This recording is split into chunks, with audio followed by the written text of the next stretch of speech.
The old salvage yard was silent under a thick blanket of snow, broken down cars peeking out like mechanical ghosts. A lone cabin stood at its center, warm light spilling from its windows. Inside, Jack Winters sat at a cluttered desk, a bottle of whiskey at his elbow and a worn journal open before him. Jack, a grizzled man in his 60s with a salt and pepper beard and a weathered trucker cap, squinted at the pages through reading glasses perched precariously on his nose. His flannel shirt was stained with grease and what might have been blood. The walls around him were covered in occult symbols, newspaper clippings, and maps dotted with red pins. The sudden trill of a phone cut through the silence. Jack glanced at the phone on his desk before picking it up.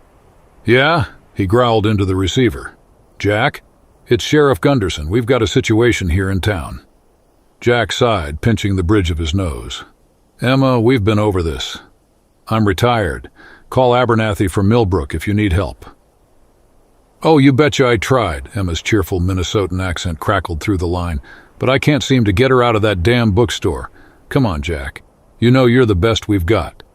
"Was the best," Jack corrected. Emphasis on was. "I'm too old for this crap." "Well, that's a real shame," Emma replied, her tone still upbeat despite the grim subject matter. "Because we've got ourselves a missing person, and I've got a feeling it ain't your garden variety kidnapping."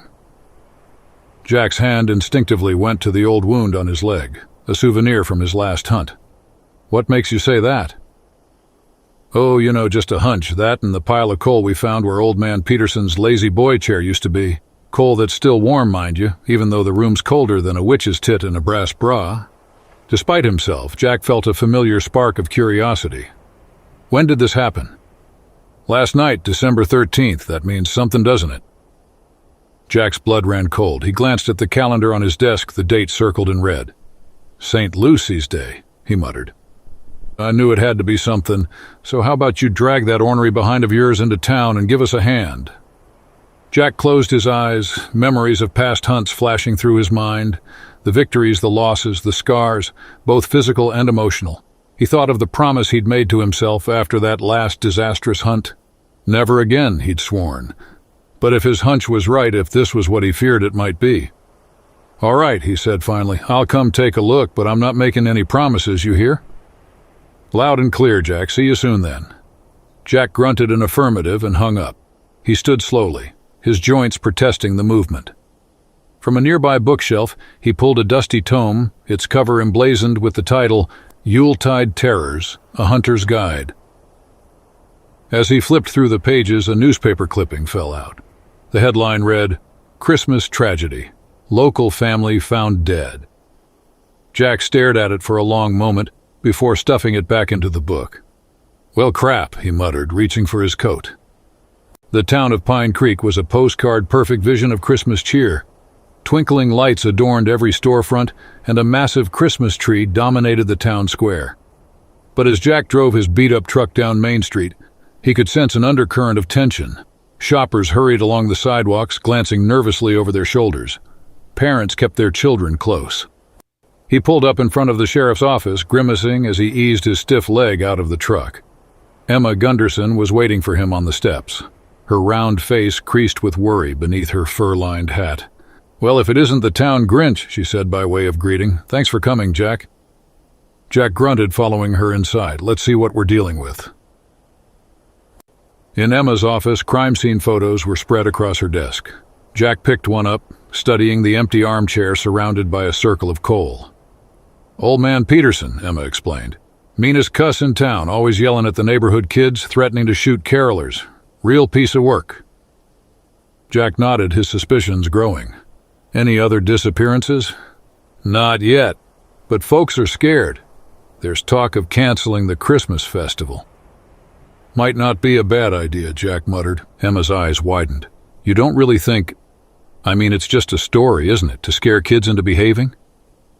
Jack fixed her with a hard stare. "Emma, how long have you known me?" "Going on 20 years now." "And in all that time, have you ever known me to believe in just stories?" Emma swallowed hard. "So it's real then?" "The Krampus." Jack nodded grimly. "As real as any monster I've ever hunted, and twice as nasty." Emma ran a hand through her hair, her face pale. "Krampus?" "Jesus, Jack. This is way out of our league. We need help." Jack nodded grimly. "You're right, we could really use a ritualist for this one. Someone who knows the old ways. Are you sure you can't get Abernathy?" Emma's brow furrowed. "Mrs. Abernathy, I keep on trying, but all I get is her voicemail. We're on our own for this one, I'm afraid." Jack sighed. "Well, we'll just have to make do." He turned to the window, watching as snow began to fall outside. "We've got 11 nights until Christmas Eve. If I'm right, things are going to get a whole lot worse before they get better." Emma squared her shoulders, her jaw set with determination. "Well then, we better get to work. What do you need?" Jack couldn't help but smile. Emma might look like everyone's favorite aunt, but she had a core of steel. "First, we need to warn people. Subtly. We don't want to cause a panic, but folks need to know to be on their best behavior." Emma nodded. "I can put out a notice about increased patrols due to holiday mischief. Encourage people to, be extra neighborly." "Good.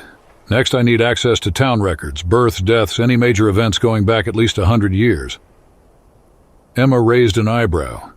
"Looking for a pattern?" "Something like that," Jack replied evasively. "Krampus doesn't just show up for no reason. There's always a trigger, a summoning, even if it's unintentional." As Emma went to fetch the records, Jack turned back to the crime scene photos. Something was nagging at him, a detail just out of reach. He closed his eyes, thinking back to the lore he'd studied. Krampus, the dark companion of St. Nicholas, a horned, goat-like demon who punished the wicked. But why here? Why now? The ringing of Emma's phone jolted him from his thoughts. "Gunderson," Emma answered. Her face paled as she listened. "Oh, geez." "Okay, we'll be right there." She hung up, turning to Jack with wide eyes. "We've got another one. Lisa Carpenter down on Elm Street. Her husband just got home and found... Well, you better see for yourself." The Carpenter house was a modest two-story, its Christmas lights blinking merrily, oblivious to the tragedy within.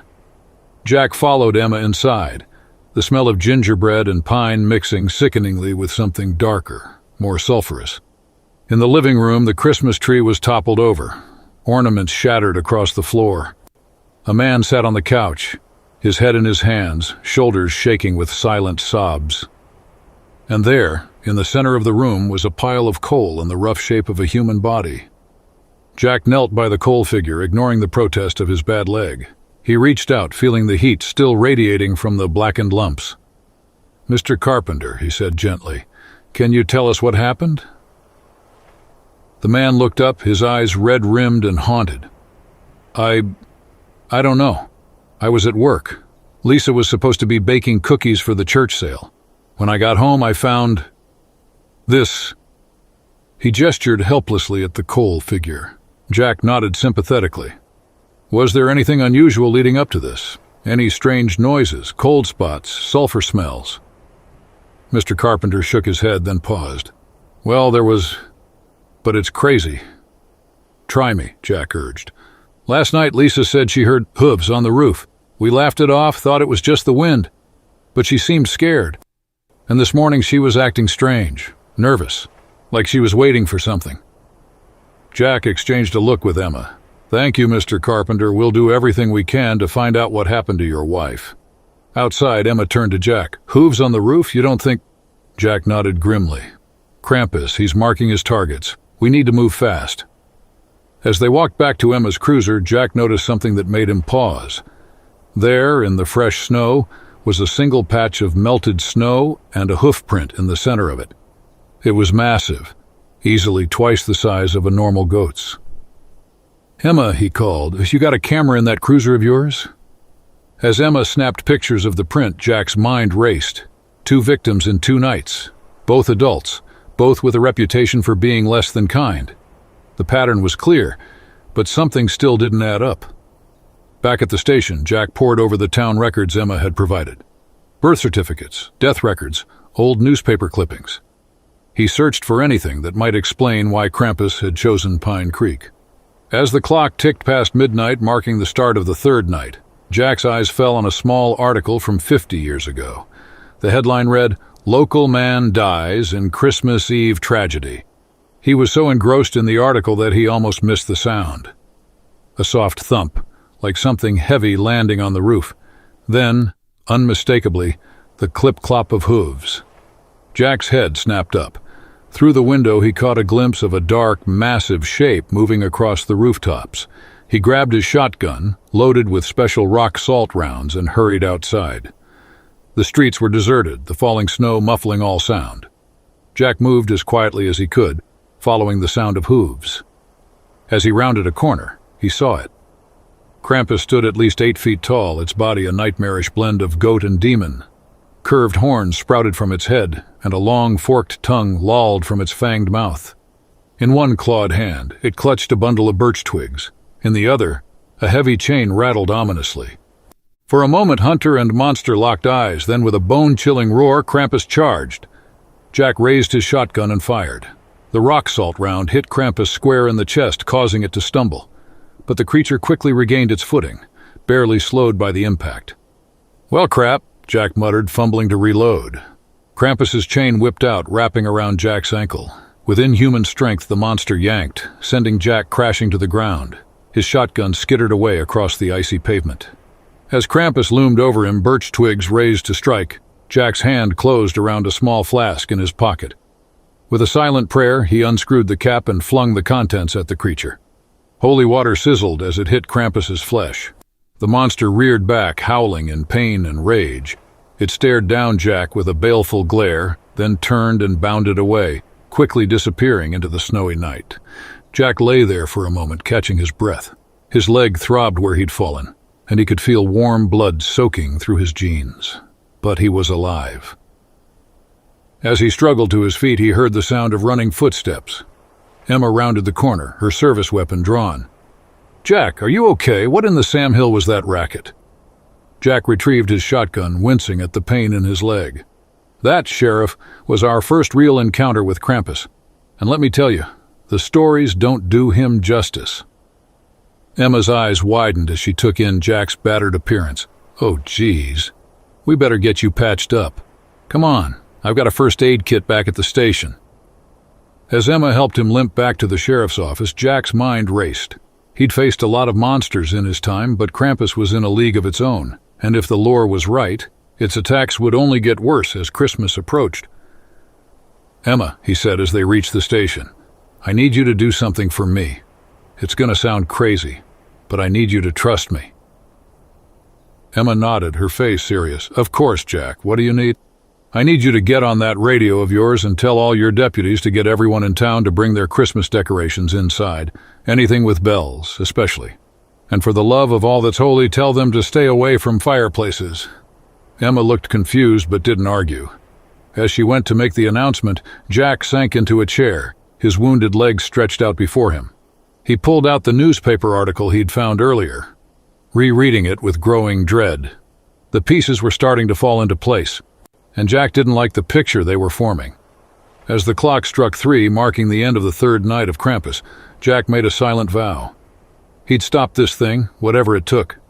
Because if he didn't, Pine Creek was in for a Christmas it would never forget, if it survived at all. December 16th, Night 4. Jack limped into the sheriff's office, his leg bandaged but still throbbing. Emma looked up from her desk, dark circles under her eyes betraying her lack of sleep. "Any more disappearances?" Jack asked, though he already knew the answer. Emma nodded grimly. "2 more last night, the Henderson twins. They were just kids, Jack." Jack's jaw clenched. "Krampus is escalating. We're running out of time." He spread a map of Pine Creek on Emma's desk, marking the locations of the disappearances with red pins. "There's a pattern here, and I think it begins here." He pointed to a point on the map with purpose. Emma leaned in, studying the map. "Wait a minute, isn't that—" Jack nodded. "The old church. Every disappearance has been within a 5-block radius." "But that church has been abandoned for years," Emma said, frowning. "Maybe not as abandoned as we thought," Jack muttered, "and we need to check it out." As they approached the dilapidated church, the temperature seemed to drop. Frost crept up the broken windows, and the wind carried the faint sound of jingling bells. "Jack," Emma whispered, her hand on her gun, "you ever get the feeling you're walking into a trap?" Before Jack could answer, a blood-curdling scream split the air. They rushed inside, weapons ready. The interior of the church was a nightmare of twisted Christmas decorations. Garlands of barbed wire hung from the rafters, and the pews were lined with leering nutcracker dolls. At the altar stood Krampus, towering and terrible, with Miss Miller and her daughter Jill bound at his cloven hooves. "Well, well," the creature growled, its voice like gravel and ice. "The hunter returns." Jack raised his shotgun. "Let them go, Krampus. Your quarrel's with me." Krampus laughed, a sound that sent chills down their spines. "Oh, but the fun's just beginning, old man. 7 sins to go."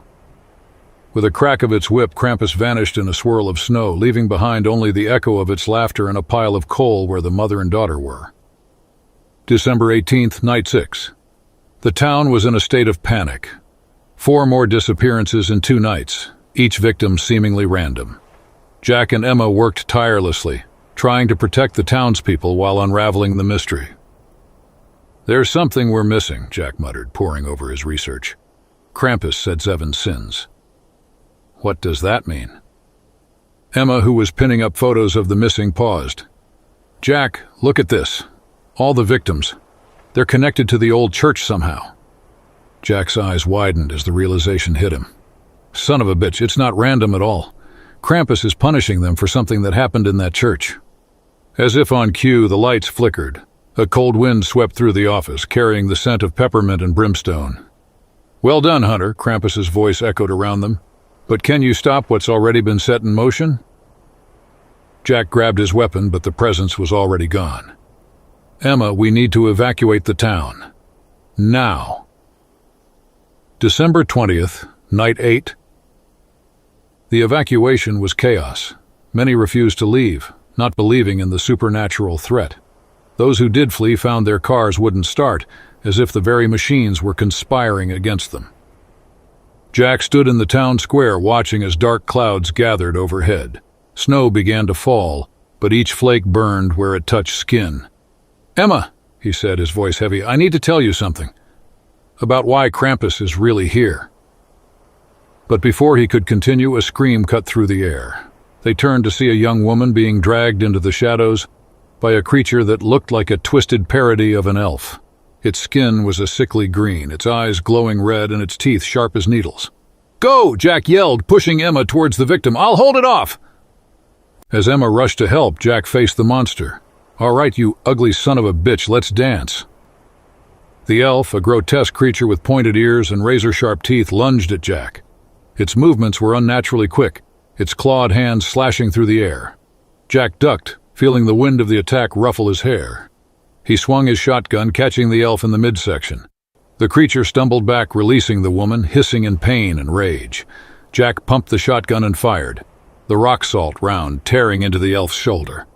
Meanwhile, Emma had reached the young woman. She was trying to pull her to safety when a dark shadow fell over them. Emma looked up to see Krampus looming above, its eyes blazing with hellfire. "Jack!" Emma shouted, her voice tight with fear. Jack turned, his eyes widening as he saw Krampus. The demon towered over them all, its massive form blocking out what little light remained in the square. "You meddle in affairs beyond your understanding, Hunter," Krampus growled, its voice like grinding stone. The elf, sensing its master's presence, renewed its attack on Jack with frenzied vigor. Jack found himself fighting on 2 fronts, trying to keep the elf at bay while also positioning himself between Krampus and Emma. Krampus raised its chain, the links glowing with unholy fire. With a flick of its wrist, it sent the chain whipping towards Emma and the young woman. Jack dove, tackling them both out of the way. The chain struck the ground where they had been, leaving a smoking crater in the pavement. "Emma, get her out of here!" Jack yelled, rolling to his feet and facing Krampus. Emma nodded, helping the terrified woman up and hurrying her towards the nearest building. Jack stood alone against Krampus and its elf. He reached into his pocket, pulling out a small pouch. "Let's see how you like this, you Christmas reject," he muttered, tossing the contents at Krampus. A cloud of powder exploded in Krampus's face. The demon roared in pain, clawing at its eyes. Jack allowed himself a grim smile. The mixture of salt, holy water, and blessed herbs was an old hunter's trick, but it still packed a punch. Taking advantage of Krampus's distraction, Jack turned his attention back to the elf.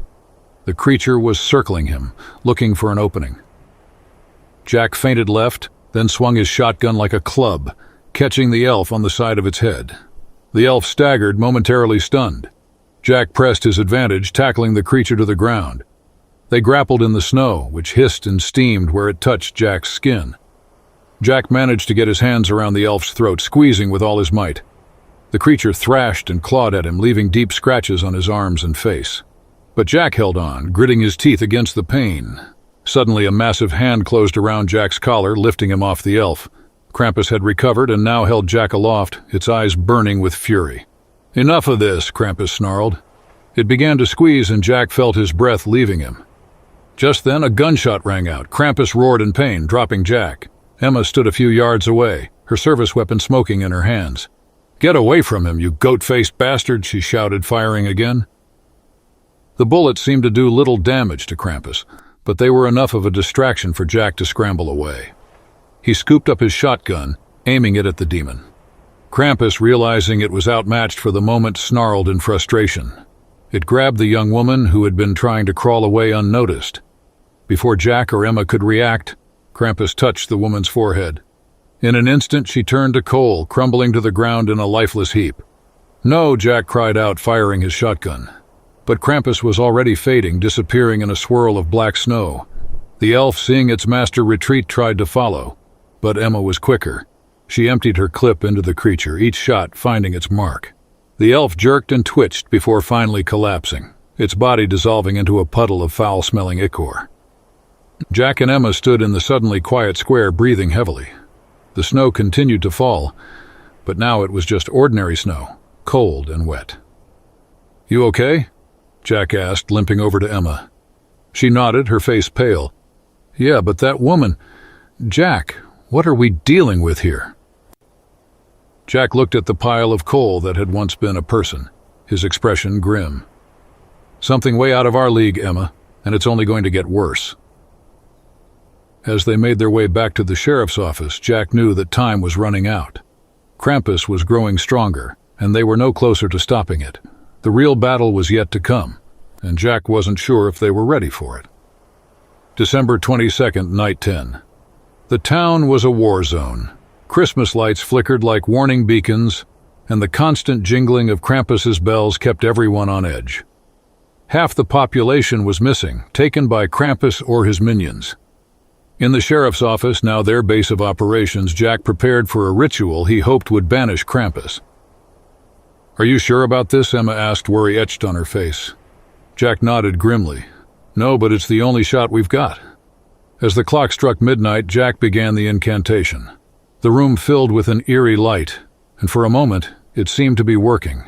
Then, with a roar that shook the building, Krampus appeared. It looked at the ritual setup and laughed. "Did you really think it would be that easy, Hunter? You, of all people, should know the price of meddling with forces beyond your control." With a wave of its clawed hand, Krampus shattered the ritual circle. The backlash sent Jack flying across the room, crashing into a wall. As he slipped into unconsciousness, he heard Emma's scream and Krampus's mocking laughter. December 23rd, night 11, Jack awoke to a town in ruins. The sky was perpetually dark, and the snow that fell was black as coal. He limped through the streets, calling for Emma. But there was no response. In the town square, he found a note pinned to the Christmas tree with one of Krampus's birch twigs. 11 sins accounted for, one remains. Will you be the final sacrifice, Hunter, or will you doom them all? The choice is yours. Midnight, the old church. Jack crumpled the note in his fist, his father's old hunter's ring heavy on his finger. He knew what he had to do, but first, he needed to face the truth he'd been running from for so long. He made his way to the abandoned church, each step heavy with memory and guilt. Inside, the smell of old wood and forgotten prayers mingled with the lingering scent of smoke from a fire long extinguished. In what was once his father's office, Jack found a hidden compartment he'd discovered as a child. Inside lay a dusty leather-bound book, his father's hunter's journal.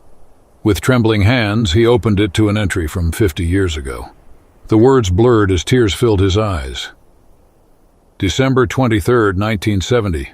Jack's been acting out. I fear my duties as both pastor and hunter have left him feeling neglected. Must make more time for him after Christmas." The next entry, dated December 24th, was in a different hand. The church deacons. Tragedy strikes fire engulfs church during Christmas Eve service. 11 dead, including Pastor Michael Winters. Sole survivor, Jack Winters, age 10, cause unknown. Jack closed the journal, memories washing over him. The ritual he'd found in his father's occult books, the Latin words he'd stumbled through, candles flickering as he sought to teach his father a lesson. The sudden chill that had swept through the church, and then the flames, the screams, the horror on his father's face as he realized what Jack had done. He'd run away that night, leaving behind everything, including his name. He'd become a hunter to atone for his sin, following in his father's footsteps, but it had never been enough.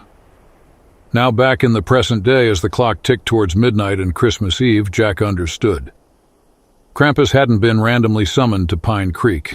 It had been called by him 50 years ago, a child's misguided spell fueled by anger and loneliness. In the distance, bells began to jingle, a sound he'd first heard that fateful Christmas Eve. Krampus was coming to collect on the bargain Jack had unwittingly struck. And Jack Winters, once a scared little boy, now a grizzled old hunter, prepared to face his final judgment. He picked up his father's journal and shotgun. "I'm sorry, Dad," he whispered to the empty church. "I'll make this right." As Jack stepped out into the snowy night, he knew that this time he wouldn't run. This time he'd face the consequences of his actions, no matter the cost. December 24th, Christmas Eve. The old church loomed before Jack, its spire a dark silhouette against the starless sky. Snow fell in heavy flakes, each one black as coal, covering the ground in a sinister blanket. The air was thick with the scent of pine and brimstone, and the distant jingling of bells grew ever closer. Jack stood at the church steps, his shotgun loaded with rock salt in one hand, a flask of holy water in the other. His breath came out in ragged puffs, visible in the frigid air. Every instinct screamed at him to run, but he knew there was nowhere left to hide. As the clock tower struck midnight, the church doors creaked open of their own accord. Jack steeled himself and stepped inside. The interior was transformed. Twisted garlands of thorns and bones hung from the rafters. The pews were filled with coal statues, each one bearing the face of a taken townsperson. At the altar stood Krampus, massive and terrible, its eyes glowing like embers in the gloom. "Welcome home, Jack Winters," Krampus growled, its voice echoing through the church. "Or should I say little Jackie, the boy who played with fire?" Jack raised his shotgun. "Let them go, Krampus. This is between you and me." Krampus laughed, a sound like breaking glass. "Oh, but they're here because of you, Hunter. Your guilt, your sin, it called to me. 11 souls to match the 11 you killed, and now on the 12th night we complete the circle." From the shadows emerged Emma, her eyes blank and unseeing. She moved like a puppet on strings, coming to stand beside Krampus. "Emma!" Jack cried out, taking a step forward. Krampus's hand shot out, wrapping around Emma's throat. One more step and she joins the others." Jack froze, his mind racing. "What do you want from me?" "Confession," Krampus hissed. "Admit your sin, face your guilt." Jack's grip on his shotgun tightened. "You want a confession? Fine. I started the fire. I found my father's occult books hidden in his office. Thought I could use them to get back at him. Stupid kid playing with forces I didn't understand. The ritual candles, the Latin words I could barely pronounce. When everything started burning, I ran. I left them all to die." Tears streamed down Jack's face as 50 years of pent-up guilt poured out. "I've spent my whole life trying to make up for it. Hunting monsters, saving people, but it was never enough. Nothing could bring them back." Krampus nodded, a cruel smile spreading across its face. "Yes, feel the weight of your sin. But confession isn't enough. There must be punishment." The demon raised its bundle of birch twigs, ready to strike Emma. "No!" Jack shouted. "Take me instead. I'm the one who sinned. I'm the one who should be punished." Krampus paused, considering. "A noble offer, but are you willing to pay the price, to take her place in my realm for eternity?" Jack looked at Emma, then at the coal statues of the townspeople. He thought of all the lives he'd saved as a hunter, and all the ones he couldn't. He thought of a scared little boy, running from a burning church. "Yes," he said, his voice steady. "I am." Krampus grinned, revealing rows of sharp teeth. Then let it be done. The demon released Emma, who collapsed to the ground. Jack dropped his weapons and walked forward, head held high. As Krampus raised its birch twigs, Jack closed his eyes, ready to accept his fate, but the blow never came. Instead, a gunshot rang out, echoing through the church. Jack's eyes snapped open to see Emma, her hands shaking, but her aim true, her service weapon smoking. "Get away from him," Emma shouted, her voice trembling but determined. Krampus roared in pain and fury, turning its attention to Emma. Jack seized the moment, diving for his discarded shotgun. "Emma, duck!" Jack yelled, pumping the shotgun and firing a round of rock salt at Krampus. The demon staggered, caught between Emma's bullets and Jack's salt rounds. It lashed out with its chain, narrowly missing Emma as she rolled behind a pew. "Jack," Emma called out, "we can't keep this up forever. How do we stop this thing?" Before Jack could answer, a familiar voice cut through the chaos. "With a little help, I think." Mrs. Abernathy, the elderly ritualist they had been trying to reach, stood in the doorway, her eyes glinting with knowledge far beyond her years. A faint, swirling mist clung to her ankles, dissipating as she stepped into the church. Krampus roared in fury. "You dare interfere, old woman?" Mrs. Abernathy stepped forward, unfazed. "Oh, I dare, Jack. Your confession was the first step, but there's more to be done." Jack looked at her, confused. "Abernathy, how did you—" "No time for that now, dear," she cut him off, her eyes darting to the shadows as if watching for something unseen. "We need to complete the ritual. Your willingness to sacrifice yourself has weakened Krampus's hold, but we need to sever it completely." Krampus, sensing the threat, lunged towards them. Jack instinctively raised his shotgun, firing a round of rock salt that momentarily staggered the demon. As Mrs. Abernathy explained the ritual, Emma provided cover fire, keeping Krampus at bay. Her shots were precise, targeting the demon's eyes and joints, slowing its advance. Mrs. Abernathy quickly drew a symbol on the floor with chalk. "Jack, we need something personal, tied to your guilt. Quickly!" Jack nodded, pulling out the old newspaper clipping about the church fire 50 years ago. Krampus, recovering, sent a wave of black snow swirling towards them. Mrs. Abernathy muttered something under her breath, and the snow parted around them, unable to penetrate an invisible barrier. "Jack," Emma called out between shots, "whatever you're going to do, do it fast." As Jack stood in the center of Mrs. Abernathy's chalk symbol, Emma emptied her clip into Krampus, buying them precious seconds. "You must admit your wrongdoing, Jackie, and seek forgiveness not only from the people that died, but yourself too." Then Mrs. Abernathy began to chant in some forgotten language. As Jack began to bare his conscience, Krampus howled in rage. It sent a wave of black snow swirling towards them. Mrs. Abernathy deflected most of it, but some got through. Emma, out of ammunition, grabbed a tall club-like candlestick from the altar, swinging it at the shards of ice flying towards them. "Keep going, Jack," Emma shouted, her voice hoarse. "We've got your back." Torn between the ritual and helping his friends, Jack closed his eyes, forcing himself to focus. "Everyone, please forgive me." He hesitated for a moment. "I forgive myself," he said, his voice growing stronger with each word. As the ritual neared its end, Krampus made a final desperate lunge. Emma threw herself in its path, using the candlestick to deflect its claws. She cried out in pain as one claw raked her arm, but she held her ground. "Finish it, Jack," Emma yelled through gritted teeth, with a final declaration. "Please forgive me, Father." Jack completed the ritual.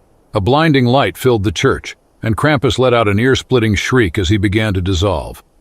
Once he disappeared, the coal figures turned back to their living forms. In the aftermath, Jack rushed to Emma's side. "You okay?" he asked, examining her wounded arm. Emma managed a weak smile. "Nothing a bottle of whiskey and some bandages won't fix." "We did it, Jack. We really did it." After ensuring she was okay, Jack turned to Mrs. Abernathy. "How did you know what to do?" The old woman smiled mysteriously. "Let's just say I've had some experience with forces that bend reality." As they helped the dazed townspeople out of the church, Jack looked at Mrs. Abernathy and Emma. "I couldn't have done this without either of you. Thank you." Mrs. Abernathy smiled mysteriously. "This was your victory, Jack. You faced your past and came out stronger. But remember, in this line of work, it's good to have friends." Emma nodded in agreement. Partners, she corrected, extending her uninjured hand to Jack. As they stepped out into the now peaceful night, Jack felt the weight of 50 years lifting from his shoulders. He wasn't running anymore. He was home, and he wasn't alone. As they stepped out into the night, the black snow had turned white again. The stars were visible, twinkling brightly in the clear sky. In the distance, church bells began to ring, welcoming Christmas Day. "Merry Christmas, Jack," Mrs. Abernathy said with a smile.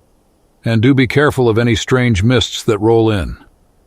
With that cryptic warning, she turned and walked away into the dark night. And for the first time in 50 years, Jack felt at peace.